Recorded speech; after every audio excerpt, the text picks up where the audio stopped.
Full time job আর dance একসাথে manage করতে হলে না এক্সকিউজেসের সাথে ব্রেকআপ করতে হয়।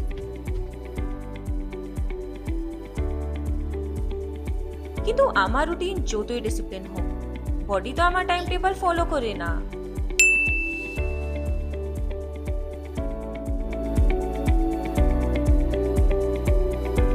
আর কাফ যখন রিহার্সালের মাঝখানে আসে তখন 5, 6, 7, 8 এর বদলে হয় 5, 6। তাই কাফ হলে আমার ব্যাগে থাকে ZXSF কাফ সিরাপ। আর আমি যখন সুগার কনসিয়াস, সুগার ফ্রি অপশনসটা আমার লাইফস্টাইলের সাথেও ফিট করে। ডক্টরদের 40 বছরের ভরসা আর কাফ থেকে 15 মিনিটের রিলিফ দিতে শুরু করে। ওকে, আবার বিকজ এই রুটিনটা আমি কাফের জন্য মিস করছি না। शुगर के नो, डांस के गो, ड्राई कप खोले ZXSF।